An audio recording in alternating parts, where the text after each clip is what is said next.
Hi students, welcome to my YouTube channel. तो आज है हमारी इंग्लिश की क्लास और आज हम करने वाले इंग्लिश पेडागोजी, जिसका हमारा टॉपिक है challenges of teaching language in a diverse classroom. तो जब हम एक डाइवर्स क्लासरूम मतलब जहाँ पर अलग अलग प्रकार के बच्चे होंगे, मल्टीलिंगुअलिज्म में भी हमें अलग अलग प्रकार के बच्चे देखने को मिल सकते हैं, या फिर इंक्लूसिव क्लासरूम देखें कि जो डिसेबिलिटी वाले बच्चे और जो नॉर्मल बच्चे हैं उन सबको एक साथ एक छत के नीचे पढ़ाया जाता है, तो वो भी एक डाइवर्स क्लासरूम कहलाई जाती है। तो कैसे हम अलग अलग बच्चों को टैकल करेंगे वो इसके अंदर हम देखेंगे, और क्या क्या चैलेंजेस आते हैं जब हम बच्चों को इंग्लिश पढ़ा रहे होते हैं, तो उसके बारे में हम बात करेंगे। तो चलिए शुरू करते हैं। सबसे पहले कि इम्पोर्टेंस क्या है इंग्लिश लैंग्वेज की। तो इंग्लिश लैंग्वेज इंपॉर्टेंट क्यों है? इंडिया में इंग्लिश लैंग्वेज को एज अ ग्लोबल लैंग्वेज देखा जाता है। इंडिया की बात करें तो इंडिया दो पार्ट्स में डिवाइडेड है, नॉर्दर्न पार्ट और साउदर्न पार्ट। नॉर्थ में आ जाते हैं हमारे दिल्ली, हरियाणा, यूपी, बिहार, ये सब जहाँ पर हिंदी बोली जाती है, और साउथ में आ जाता है हमारा कर्नाटका, हैदराबाद, तेलंगाना वगैरह, जहाँ पर अलग अलग लैंग्वेजेस बोली जाती है, तमिल, मलयालम, ये सब। तो जब ये दो लोग आपस में, नॉर्थ का बंदा और साउथ का बंदा जब आपस में बात करते हैं, तो वो कौन सी लैंग्वेज को चूज करते हैं? इंग्लिश को। तो ये हमारे लिए ग्लोबल लैंग्वेज भी है, पूरे वर्ल्ड वाइड में इंग्लिश को बोला जाता है। और इंग्लिश बोलने वाले इंसान को ऐसे भी माना जाता है कि इसको इंग्लिश बोलनी आती है तो ये तो सक्सेसफुल हो ही जाएगा, अरे वाह इसको तो इंग्लिश बोलनी आती है। तो इंग्लिश का एक वो दर्जा भी हमने दिया हुआ है। तो एनसीएफ के अकॉर्डिंगली इंग्लिश हमें क्यों पढ़ानी है? इसलिए पढ़ानी है क्योंकि ये हमारे लिए एक सेकंड लैंग्वेज के रूप में हमें देखी जाती है। तो इंग्लिश को हमें पढ़ाना ही पड़ेगा, हमारे सिलेबस में इंग्लिश होनी चाहिए एज अ सेकंड लैंग्वेज, क्योंकि इंडिया में भी हमें कम्युनिकेट करने के लिए इंग्लिश चाहिए, और जब हम बाहर काम करने जाए किसी और कंट्री में, तब वहाँ पर इंग्लिश बोली जा रही है, एक ग्लोबल लैंग्वेज है, तब भी हमें इंग्लिश की ज़रूरत पड़ेगी। तो इसलिए हम इंग्लिश को पढ़ते हैं। अब एनसीएफ ने बताया कि इंग्लिश टीचिंग के लिए बहुत सारी सिचुएशंस आती है, तो उसके लिए हमें एक प्रोफिशिएंट टीचर चाहिए होगा, एक बिल्कुल प्रोफिशिएंट, मतलब जिसको अच्छे से इंग्लिश बोलनी आती है, सही प्रोनाउंसिएशन, सही कमांड है जिसकी इंग्लिश के ऊपर, वो टीचर हमें चाहिए। और वो बच्चों को ऐसा बना दें कि वो अपने बाहर के वातावरण में भी इंग्लिश का प्रयोग करे, सिर्फ स्कूल में नहीं, सिर्फ स्कूल में इंग्लिश यूज नहीं हो, बाहर के वातावरण में जब बच्चे को प्रॉब्लम्स फेस कर रहा है, बच्चा कुछ सोच रहा है, तो वो इंग्लिश लैंग्वेज में ही सोचे, इतनी अच्छा हमें उसे पढ़ा देना है। तो the goal of second language acquisition is attainment of basic proficiency. अब ये सेकंड लैंग्वेज में कैसे मानेंगे हम कि बच्चे को सेकंड लैंग्वेज आ गई? गोल क्या है हमारा उसे सिखाने का? तो सबसे पहले कि उसे बेसिक प्रोफिशिएंसी आ जाए, उसे वर्ड्स पढ़ना आ जाए, वर्ड्स बनाना आ जाए, सेंटेंसेस पढ़ने आ जाए, सेंटेंसेस खुद से बनाने आ जाएं। और जब उसे ये सब आ जाएगा तो उसके बाद में हम डेवलपमेंट करेंगे कि वो एब्स्ट्रैक्ट थॉट, कि वो चिंतन कर सके, और जब वो कुछ सोचे, अपनी प्रॉब्लम सॉल्विंग वगैरह, वो सब कुछ वो किसके थ्रू करे? इंग्लिश लैंग्वेज के थ्रू करे। तो ये होगा हमारा गोल इंग्लिश पढ़ाते हुए। We must understand that language diversity poses some challenges and opportunities to English instructors in India. अब इंडिया के अंदर लैंग्वेज डाइवर्सिटी है, अलग अलग लैंग्वेजेस बोलते हैं लोग, तो इससे क्या हो रहा है? इससे हमारे चैलेंजेस भी बढ़ रहे हैं एज अ टीचर, और इससे हमें अपॉर्चुनिटीज भी मिल रही है एज अ टीचर। हम अलग अलग मेथड्स खोज के निकालेंगे, अलग अलग एक्टिविटीज परफॉर्म करेंगे, जिसकी वजह से हमारा टीचिंग मेथड और ज़्यादा अच्छा होगा, हमारी प्रोफिशिएंसी और ज़्यादा बढ़ेगी। और चैलेंजेस क्या है कि एक ही क्लासरूम के अंदर अगर 10 अलग अलग भाषा बोलने वाले लोग हैं, तो उन्हें कोई कॉन्सेप्ट समझाने में हमें बहुत सारे चैलेंजेस देखने को मिलेंगे, क्योंकि हर बच्चे की अलग नीड है और हमें उन्हें अलग अलग तरीके से समझाना पड़ेगा। More work, more efforts are needed. अब हमारा काम भी बढ़ गया और अब हमें मेहनत भी ज़्यादा करनी पड़ेगी। All teacher should have the skills to teach English in way appropriate to their situation and level based on some knowledge of how language are learn. तो हर एक टीचर को अपनी स्किल्स पर काम करना चाहिए, बिल्कुल अच्छे तरीके से बच्चों को उनके लेवल के अकॉर्डिंगली हमें लैंग्वेज पढ़ानी चाहिए। अब आ जाते हैं major challenges of teaching English in India. तो हमें क्या क्या चैलेंजेस फेस करने पड़ेंगे एज अ इंग्लिश टीचर? तो India is a land of diverse language teaching.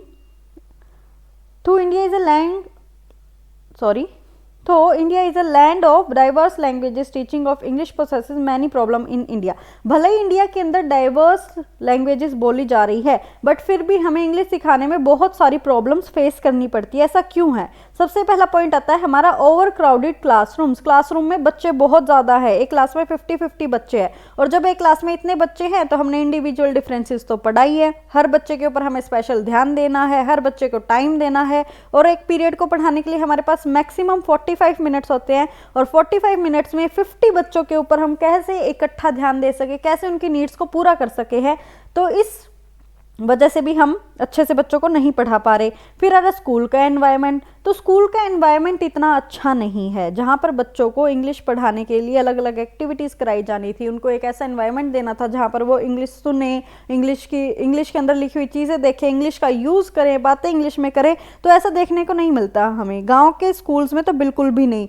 Cities में तो फिर भी इंग्लिश मीडियम स्कूल्स अब बहुत ज़्यादा है, लोगों की अवेयरनेस बढ़ गई है इस बारे में। लेकिन गांव में क्या होता है, गांव में तो बच्चे इंग्लिश में कुछ लिखा हुआ ही मुश्किल से देख पाते हैं। तो इसलिए the English language teaching need a new and functional environment, एक नया और अच्छा एनवायरनमेंट हमें देखना पड़ेगा जहाँ पर इंग्लिश फंक्शन में हो, जहाँ पर इंग्लिश का यूज़ किया जा रहा हो, तभी बच्चे उसको सीखेंगे। उसके बाद में लैक ऑफ स्टडी मटेरियल ही पूरा नहीं मिल रहा। जो रिमोट एरियाज़ है, जो गांव के एरियाज़ हैं, वहाँ पे बुक्स ही टाइम पर नहीं पहुँच रही है। बुक्स पहुँच रही है तो अच्छे टीचर्स नहीं है जो उन्हें पढ़ा पाएँ।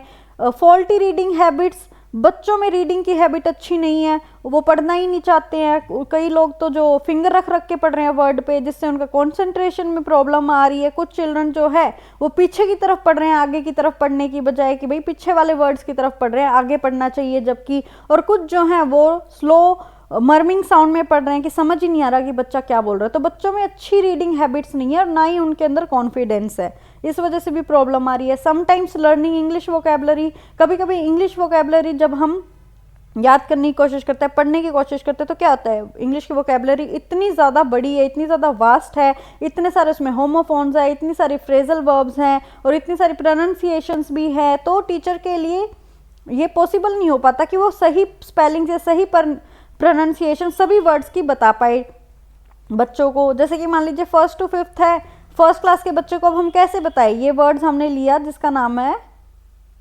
अब बच्चा इसको क्या प्रोनाउंस करेगा, ये मैंने लिखा HOUR, इसको बच्चा क्या प्रोनाउंस करेगा जब वो खुद से रीड करेगा, तो वो प्रोनाउंस करेगा इसको हावर। लेकिन इसको हम क्या बोलते हैं, इसको हम बोलते हैं आर। तो अब बच्चे को ये हम कैसे सिखाएं कि इसको हम बेटा आर बोलेंगे। तो ये हमारे लिए एक बहुत बड़ी प्रॉब्लम आ रही है, क्योंकि बच्चे को सही प्रोनाउंसिएशन सिखाना है, टाइम भी हमारे पास लिमिटेड है, ओवर क्राउडेड क्लासरूम हो रही है। तो टीचर के लिए सही स्पेलिंग और सही प्रोनाउंसिएशन सिखाना बहुत ज़्यादा डिफिकल्ट है। Many words are often not pronounce the way they are written, so English teacher has to find. तो ये मैंने आपको बताया ही अभी एग्जाम्पल देके कि कुछ लोग जो कुछ वर्ड्स ऐसे हैं जो स्पेलिंग कुछ और है और उनकी प्रोनाउंसिएशन कुछ और है, तो वो बच्चों को पढ़ाना थोड़ा सा मुश्किल हो जाता है। उसके बाद में एग्जाम ओरिएंटेड क्या है कि हमारा करिकुलम, हमारी बुक्स, हमारा इंग्लिश पढ़ाने का तरीका ऐसा है कि बस एग्जाम में मार्क्स आ जाए बच्चे के, एग्जाम में वो अच्छा परफॉर्म कर ले, उसके बाद हमें कोई मतलब नहीं है कि वो बाहर इंग्लिश बोल पा रहा है या नहीं, वो इंग्लिश में सोच पा रहा है या नहीं, वो इंग्लिश में जवाब दे पा रहा है या नहीं, हमें कोई मतलब नहीं है। बस जो टेस्ट ले रहे हैं उसमें उसके मार्क्स अच्छे आ जाने चाहिए। फिर लर्नर्स एबिलिटी, कभी कभी जो लर्नर की एबिलिटी है, जो उसकी क्षमता है, वो भी हमें अफेक्ट करती है इंग्लिश पढ़ाने में। तो हमें हमारी क्लास को कैसे एडजस्ट करना पड़ेगा बच्चों के अकॉर्डिंगली, क्योंकि डाइवर्सिटी है लर्नर्स के अंदर, जिसकी वजह से हमारे चैलेंजेस बढ़ जाते हैं। बच्चों की ज़रूरतों के हिसाब से ही हमें उन्हें पढ़ाना पड़ेगा, जिसकी वजह से टीचर्स नहीं है ऐसे जो बच्चों की डिमांड को कैटर कर सके, तो इस वजह से भी प्रॉब्लम आ रही है। अब है suggestions for teaching English in a diverse classroom. तो अब हम कैसे इस चीज़ को सही कर सकते हैं, कैसे हमें इंग्लिश को पढ़ाना है। तो सबसे पहला पॉइंट है कि हमें अप्रिसिएशन करना पड़ेगा इंडिविजुअलिटी ऑफ ईच स्टूडेंट की। हमें ये समझना पड़ेगा कि भाई इंडिविजुअल डिफरेंसेस हैं बच्चों के अंदर, अलग अलग प्रकार के बच्चे, अलग अलग तरीके से अलग अलग बच्चा सीखता है। तो हर एक बच्चे की कोई ना कोई अलग वैल्यू होगी, कोई ना कोई अलग तरीका होगा, कोई ना कोई अलग एक्सपीरियंस रहा होगा, उसका कोई ना कोई अलग दृष्टिकोण होगा, कोई अलग ज़रूरत होगी। तो उन सबको हमें अप्रिशिएट करना चाहिए, ना कि उससे हमें चिढ़ना चाहिए कि यार अब इसको कैसे सिखाऊं मैं। ऐसा नहीं है, हर बच्चे को जो उसकी ज़रूरत है उसके अकॉर्डिंगली हमें सिखाना पड़ेगा और इस बात को समझना पड़ेगा। अब टीचर को एक्स्ट्रा एफर्ट करना चाहिए कि भाई जो भी बच्चा प्रॉब्लम फेस कर रहा है, चाहे वो सोसाइटी में हो, चाहे वो साइकोलॉजिकली हो, कि भाई बाहर उसका मजाक उड़ा रहे हैं जब वो इंग्लिश बोल रहा है, या फिर उसमें कॉन्फिडेंस नहीं आ रहा है, तो इस चीज़ के लिए हमें एक्स्ट्रा एफर्ट्स करना पड़ेगा कि हमें बच्चे को मोटिवेट करना पड़ेगा और उसका प्रोत्साहन करनी पड़ेगी कि भाई बेटा ऐसा कुछ नहीं है, आपका कोई मजाक नहीं उड़ाएगा, आप बोलने की कोशिश तो कीजिए। तो हमें बच्चे के ऊपर हर प्रकार से ध्यान रखना पड़ेगा कि भाई वो कहीं डीमोटिवेट ना हो जाए किसी भी रीज़न की वजह से। फिर इंटरेक्शन सेशंस होने चाहिए, हमें हमारी क्लास में बच्चों के साथ बात करनी चाहिए इंग्लिश लैंग्वेज में, उनसे अलग अलग टॉपिक्स पर हम बात करें जिससे उनका भी हमारे साथ थोड़ा सा बॉन्डिंग होगी और उसके अलावा वो इंग्लिश में बोलना एंजॉय करने लगेंगे। Teacher should always try to converse in English with the learners, तो टीचर को हमेशा इंग्लिश में ही बोलने की ट्राई करनी चाहिए। तो इससे क्या होगा, बच्चों के बीच में और टीचर के बीच में बातचीत बढ़ेगी, धीरे धीरे बच्चे भी अपने आप कोशिश करेंगे कि हम भी इंग्लिश में बोले, और जिससे बच्चे और ज़्यादा मोटिवेट होंगे सीखने के लिए। As a teacher it is very important to recognise our own learning styles and cultural assumptions as these two things are affect teaching. तो अब हमें क्या ध्यान में रखना चाहिए कि हम किस प्रकार से पढ़ा रहे हैं, क्या क्या कल्चरल एग्जाम्पशंस है, कैसा कल्चर है, हमें कैसे कैसे एग्जांपल्स देने चाहिए, और हमें हमारे लेसन्स की प्लानिंग पहले ही कर लेनी चाहिए। ऐसा ना हो कि आप क्लास में जा रहे हो और फिर आप आज सोच रहे हो कि अब मैं क्या पढ़ाऊँ, क्योंकि हमारे पास लिमिटेड टाइम ही है, उसी में हमें सारी चीज़ें करनी है। तो इसलिए हमें प्लानिंग पहले से ही करके रखनी चाहिए, ताकि हम क्लास में जाए तो हमारा टॉपिक तैयार हो और हम बच्चे को अच्छे से पढ़ा सके। ऐसे एग्जाम्पल्स देने चाहिए जिससे अलग अलग कल्चर्स के बारे में उन्हें पता चले, उनका एक्सपीरियंस बढ़े, उनके जेंडर रोल्स जो हैं, और लड़का और लड़कियों की दोनों की मिक्स क्लासरूम होती है, तो दोनों प्रकार के हमें एग्जाम्पल देने चाहिए, सबको एक साथ लेकर चलना चाहिए ताकि उनका इंटरेस्ट डेवलप हो। Teacher should use different teaching methods like group discussions, collaborative learning, fun activities to make the variety of learning needs. तो अब टीचर को क्या करना चाहिए कि अलग अलग टीचिंग मेथड्स यूज़ करने चाहिए, अलग अलग एक्टिविटीज़ करानी चाहिए। हम डिस्कशंस कर रहे हैं, एक टॉपिक ले लिया और उसके ऊपर अपने विचार बता रहे हैं, कोलैबोरेटिव लर्निंग करने हैं, इकट्ठे होकर सारे बच्चे कोई चीज़ सीखने की कोशिश कर रहे हैं, एक्टिविटीज़ कर रहे हैं। तो जिससे क्या होगा कि बच्चे की, जो हम बात कर रहे थे इंक्लूसिव एजुकेशन की, कि एक बच्चा एक प्रकार से नहीं सीख रहा है, तो अलग अलग तरीके से अगर हम उन्हें सिखाने की कोशिश करेंगे तो वो सीखेंगे और उनकी नीड्स जो है वो कंप्लीट हो जाएगी। यहाँ पर अब है एरर्स मेड बाय लर्नर्स। तो अब जो बच्चा इंग्लिश सीख रहा है तो वो गलतियाँ तो करेगा ही, तो इसमें हमें क्या करना चाहिए, तो किसी भी प्रोफिशिएंसी लेवल पर, चाहे किसी भी लेवल पर बच्चा है, तो अब वो लैंग्वेज को सीखते टाइम गलतियां करेगा। और कोई भी बच्चा बिल्कुल सेम वैसे इंग्लिश लैंग्वेज को नहीं बोल सकता जैसे कि नेटिव स्पीकर्स बोलते हैं, जो भाषा वहाँ पर बोली जा रही है।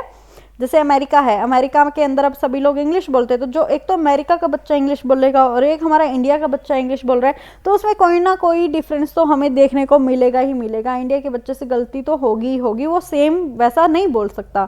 तो कुछ एरर्स जो बच्चा करेगा वो ग्रामेटिकल हो सकता है, किसी में वोकेबलरी उसने सही वर्ड चूज़ नहीं किया और मिस्टेक्स हो गई उससे, तो अलग अलग कॉन्टेक्स्ट में अलग अलग वर्ड्स यूज़ करने होते हैं, तो उसमें उससे मिस्टेक हो गई।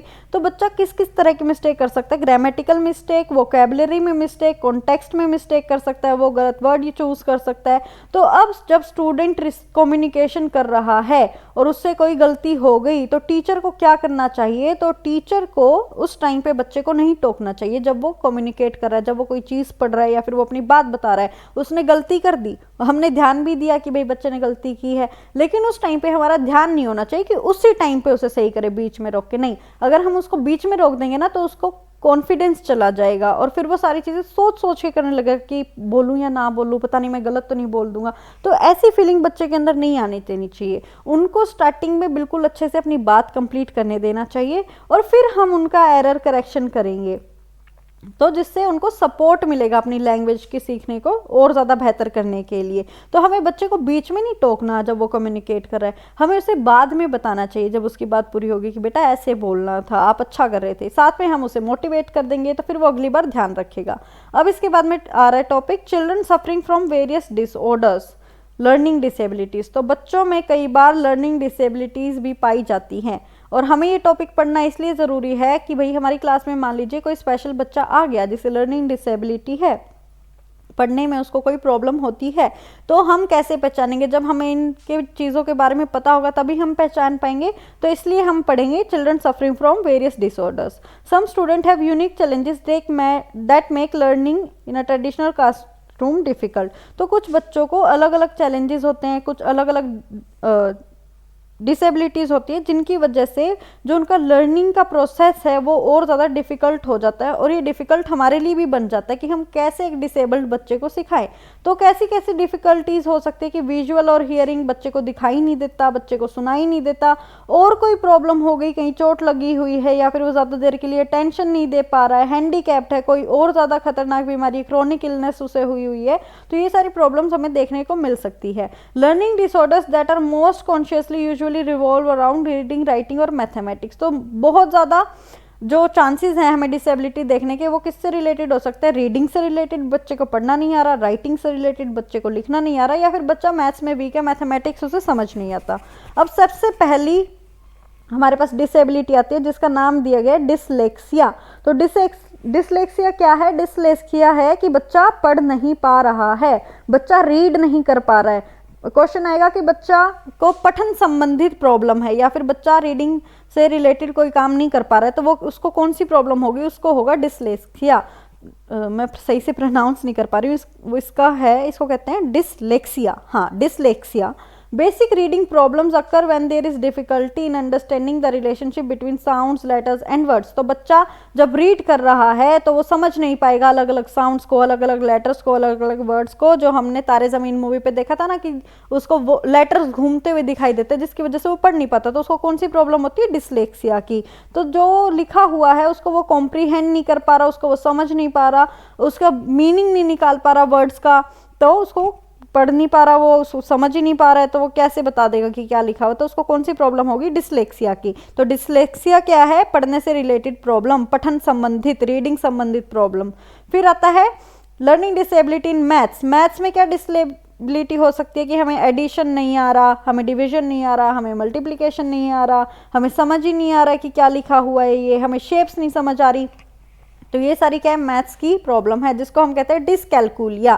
तो इसके तो नाम में ही आ गया कैलकुलिया, तो मतलब कैलकुलेशन से रिलेटेड, और कैलकुलेशन किस में होती है? मैथ्स में होती है। तो एक सेकेंड, मैथ्स से रिलेटेड प्रॉब्लम क्या होगी?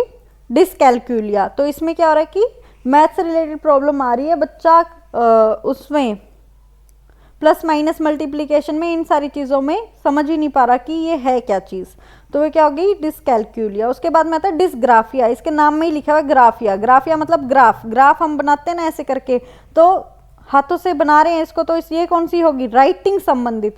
तो जब हम राइटिंग ना कर पाए, जब हमें लिखने संबंधित प्रॉब्लम होती है, तो वो क्या होती है? डिसग्राफिया। तो इसके अंदर हम वर्ड्स को फॉर्मेशन नहीं कर सकते, लेटर्स की फॉर्मेशन नहीं कर सकते, बच्चा सही से लिख ही नहीं पा रहा है, तो वो है डिसग्राफिया। उसके बाद में आते हैं डिस्प्रेक्सिया।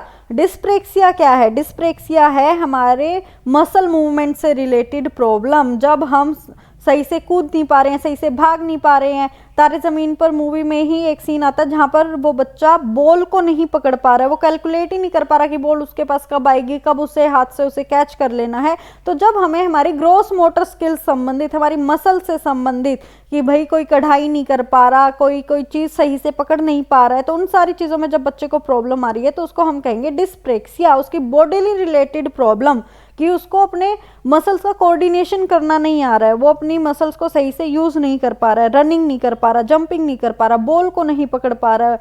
तो ये सारी प्रॉब्लम्स किससे रिलेटेड है? डिस्प्रेक्सिया से। अब उसके बाद में आता है अफेसिया, या फिर इसको हम कह सकते हैं डिस्फेसिया। तो इसमें क्या होता है कि language and communication learning disability है। तो इसमें जो बातें हमें बोली जा रही है, जो कम्युनिकेशन करा जा रहा है, हम सही से बातें समझ नहीं पा रहे हैं, सही से हम हमारी बात दूसरे को नहीं समझा पा रहे हैं, तो उस डिसेबिलिटी को हम क्या कहेंगे? अफेसिया। लैंग्वेज और कम्युनिकेशन की जो प्रॉब्लम है। Language is also considered and output activity because it requires organise thought. तो भाई बच्चा अपनी बात को सही से बोल नहीं पा रहा, दूसरे की बात को सही से समझ नहीं पा रहा, तो उसको हम क्या कहेंगे? अफेसिया। यहाँ से एक क्वेश्चन जरूर आएगा। फिर auditory processing disorder, inability to distinguish subtle differences in sound or hearing sounds at the wrong speed make it difficult to relate to words and understand the basic concepts of reading and writing। तो auditory संबंधित, सुनने संबंधित, तो बच्चे को सही से सुनाई नहीं दे रहा है, या फिर बच्चे को थोड़ी ज़्यादा स्पीड करते ही नहीं सुन रहा है, या फिर बच्चा हमें ऐसे बोलकर बता रहा है, बहुत ज़ोर ज़ोर से बोल रहा है, तेज़ तेज़ से बोल रहा है, बहुत स्पीड में बोल रहा है, कोई बात थोड़ी सी स्पीड में बोल दी तो बच्चे को समझ नहीं आ रही है, स्टैमरिंग जो होती है, बच्चा हकला कर जवाब दे रहा है, तो वो सारा क्या है? ऑडिटरी प्रोसेसिंग डिसऑर्डर है, कि बच्चा सही से हमारी बात को समझ नहीं पा रहा, सुन नहीं पा रहा। अब इसके बाद में आता है विजुअल प्रोसेसिंग डिसऑर्डर। इसके अंदर क्या है कि बच्चा अलग अलग शेप्स को पहचान नहीं पा रहा, रिवर्स लेटर्स को नहीं समझा पा रहा, नंबर्स को नहीं पा रहा, स्किपिंग वर्ड्स को नहीं पा रहा। कि जैसे स्किपिंग वर्ड्स क्या होते हैं? जब यहाँ पर ऐसे 1 लिख दिया मैंने, फिर एक डैश दे दिया, फिर लिख दिया 3, तो ये आपको स्किप कर दिया एक वर्ड और ये आपको फिल करना है, तो बच्चे का इतना दिमाग नहीं चल रहा कि वो यहाँ पर 2 लिख दे। तो ये सारी प्रॉब्लम्स जो है, यहाँ पर मैंने एक स्क्वायर बना दिया, फिर मैंने एक सर्कल बना दिया, तो बच्चे को शेप के अंदर डिफरेंस नहीं वो बता पा रहा। तो ये विजुअल संबंधित है कि वो देख के वो पहचान नहीं पा रहा। और ऑडिटरी संबंधित क्या थी? कि भाई वो सुन के समझ नहीं पा रहा हम उसे क्या बोल रहे हैं। और अफेसिया क्या था? कि भाई बच्चे को जब कम्युनिकेशन करने में प्रॉब्लम आए तो वो हो जाता है अफेजिया। अब उसके बाद में आता है ADHD, यहाँ से बहुत बार क्वेश्चन पूछा गया है, attention deficiency hyper activity disorder. इसके अंदर क्या होता है कि बच्चा ज़्यादा देर तक अपना ध्यान एक चीज़ पर केंद्रित नहीं कर सकता, बहुत ज़्यादा हाइपर एक्टिव है, 5 मिनट से ज़्यादा उसका ध्यान कहीं पर लग ही नहीं सकता, अलग अलग एक्टिविटीज़ करवानी पड़ती है। तो ये भी एक टाइप की प्रॉब्लम है, क्योंकि बच्चा पढ़ाई को देगा ही 5 मिनट तो उसको हम क्या समझा देंगे उस टाइम पे, फिर वो बोर हो जाएगा, अब उसे कुछ और करना है, तो इस वजह से प्रॉब्लम आती है। और लास्ट है हमारी ऑटिज्म। ऑटिज्म में क्या है, difficulty in mastering certain academic skills can be due to developmental disorders such as autism. Children with autism may have problem in communicating, reading body language, learning basic skills, making friends and making eye contact. तो autism के अंदर जो बच्चा है वो अलग अलग academic की स्किल्स जो हमें चाहिए होती हैं, जैसे कि कम्युनिकेट करना, बॉडी लैंग्वेजेस को समझना, लर्निंग बेसिक स्किल्स में आ जाता है कि भाई रीड करना, बोलना, सुनना। तो जब बच्चे में हर एक चीज़ में प्रॉब्लम है, आई कांटेक्ट बनाने में भी प्रॉब्लम है, वो ईशांत वाली मूवी में हमने देखा था ना तारे ज़मीन पर, कि वो अपनी बात नहीं बोल पा रहा है, वो कुछ कर नहीं पा रहा है अच्छे से, और किसी से आई कांटेक्ट भी नहीं कर पा रहा है, सहमा सहमा सा रहता है, उसके फ्रेंड्स भी नहीं बन रहे। तो उस बच्चे को कौन सी प्रॉब्लम थी, ऑटिज्म। एक तरफ से देखा जाए तो ऑटिज्म में सारी की सारी प्रॉब्लम्स आ जाती हैं कि भाई रीडिंग में भी प्रॉब्लम है, लैंग्वेज में भी प्रॉब्लम है, कॉन्फिडेंस में भी प्रॉब्लम है, बॉडी लैंग्वेज भी नहीं समझ पा रहे, तो वो कौन सी हो गई, ऑटिज्म हो गई। उसके बाद में एक बार दोबारा से ये हम रिवाइज कर लेते हैं, यहाँ पर सारी कवर हो चुकी है हमारी डिसेबिलिटीज। एक बार दोबारा से देखें क्योंकि 1 से 2 नंबर का क्वेश्चन जरूर आएगा। डिसलेक्सिया क्या थी, पढ़ने से संबंधित problem. Dyscalculia maths related problem. Dysgraphia writing problem. Dyspraxia gross motor skills में प्रॉब्लम कि भाई बॉल को पकड़ नहीं पा रहा, जंप नहीं कर पा रहा। अफेजिया क्या थी, लैंग्वेज नहीं समझ पा रहा, कम्युनिकेट नहीं कर पा रहा। ऑडिटरी प्रोसेसिंग डिसऑर्डर की सही से हियरिंग साउंड्स को कॉम्प्रीहेंड नहीं कर पा रहा है, रॉन्ग स्पीड में आ जाए तो डिफिकल्ट वर्ड्स को नहीं समझ पा रहा है, बेसिक कंसेप्ट्स नहीं सीख पा रहा रीडिंग और राइटिंग के, तो वो कौन सी होगी, ऑडिटरी प्रॉब्लम हो गई।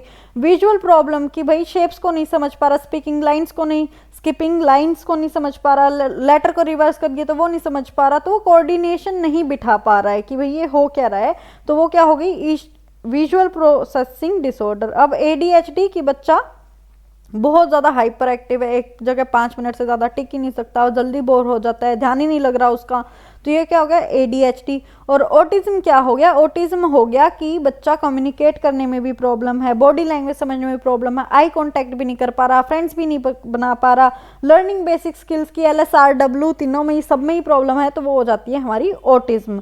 तो ये हमारा चैप्टर पूरा हो जाता है। इसके बाद हमारे 2 से 3 टॉपिक और पढ़े हैं, तो वो एग्जाम से पहले मैं आपको पूरे कवर करा दूंगी। आज का हमारा टॉपिक था challenges of teaching language in a diverse classroom. अगर आपको क्लास पसंद आई है तो प्लीज़ क्लास को लाइक कीजिए, चैनल को सब्सक्राइब कीजिए और कमेंट सेक्शन में ज़रूर बताइए कि नेक्स्ट टॉपिक मैं किसके ऊपर बनाकर लाऊं। Thank you so much.